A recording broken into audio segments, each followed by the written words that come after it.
देखिए 17 जून को देर रात को और 18 जून की सुबह थाना गंगीरी क्षेत्र से ये सूचना प्राप्त हुई कि एक ऋषि नाम का व्यक्ति अपने ही गांव में उसका एक शव बरामद हुआ है। इस सूचना के आधार पर स्थानीय पुलिस ने संज्ञान लेते हुए तुरंत ही फील्ड यूनिट के साथ मौके पर पहुंच के घटनास्थल को सुरक्षित किया, महत्वपूर्ण साक्ष्यों का संकलन किया, घटना का सफल अनावरण हेतु 3 टीमों का गठन किया। सभी वरिष्ठ अधिकारियों द्वारा मौका का मुआयना किया गया और सीओ साहब के निर्देशन में और ग्रामीण क्रिमिनल इंटेलिजेंस विंग की सहायता से और एसओ गंगीरी के नेतृत्व में कई टीमों का गठन किया गया। इन टीमों ने बेहद ही सराहनीय कार्य करते हुए मात्र 24 घंटे के अंदर ही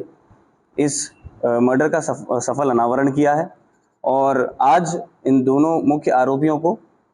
महत्वपूर्ण साक्ष्यों के संकलन के बाद आला कत्ल के बरामदगी के बाद न्यायिक अभिरक्षा में जेल भेजा जाए। क्या वजह रही? देखिए जो 18 जून की सुबह हमें सूचना प्राप्त हुई थी उसके बाद जब टीमों ने इसमें छानबीन शुरू की, सारे साक्ष्यों का संकलन किया, तो ये निकल के आया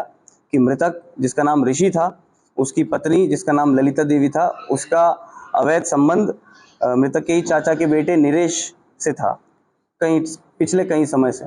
तो इस बात का पता मृतक को चल गया था और इस बात के चलते मृतक की अपनी पत्नी से भी नोकझोंक हुई और जब उसने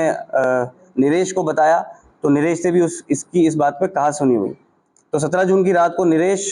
शराब पीने के बहाने इसको ले गया और देर रात 1 बजे के आसपास, जो कि 18 जून की सुबह हो जाती है, उस समय उसने गोली मार के पीछे से मृतक की ऋषि की हत्या कर दी। आरोपी और मृतक दोनों आपस में क्या रिश्तेदार हैं? चाचा का बेटा है, जो मुख्य आरोपी है वो मृतक के चाचा का बेटा है और जो घटना वाले दिन मृतक की पत्नी चाचा के बेटे के घर गई थी और वहीं से इस साजिश को रचा गया और जब हत्या कर दी मृतक की हत्या हो गई, उसके बाद मुख्य आरोपी ने मृतक की पत्नी को जाके बताया भी मैंने उसकी हत्या कर दी है साजिशन, और इसके बाद हम लोग इसका अंतिम संस्कार कल करवा के और उसके बाद यहाँ से भाग चलेंगे। एक बार वापस मैं आपको एक बार फिर से मैं ब्रीफ कर देता हूँ, बहुत छोटी सी इसमें प्लानिंग थी। जब 17 की रात को इनकी आपस में नोक झोंक हुई तो फिर जो दोनों मुख्य आरोपी है, इन्होंने आपस में साजिशन,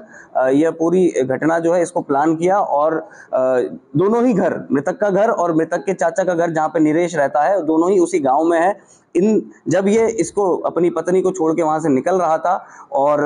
लगभग रात को 1 बजे जब ये अपने चाचा के घर से अपने घर की तरफ आरोपी के साथ जा रहा था, तो आरोपी ने पूर्व नियोजित तरीके से जो तमंचा वो अपने घर से लेके आया था, उस तमंचे से ही पीछे से एक फायर किया जो कि मृतक के कान के पास से निकला और मौके पर ही मृतक की जो है वहीं डेथ हो गई। इस बात की सूचना उसने और किसी को नहीं दी, सिर्फ मृतक की पत्नी को वापस, जो कि उसी के घर में रह रही थी, चाचा के घर में ही रह रही थी उस समय, उसको वो सूचना भी दी। लेकिन मृतक की पत्नी ने यह सूचना ना मृतक के परिजन को दी, ना अपने ससुराल वालों को दी, ना ही पुलिस को दी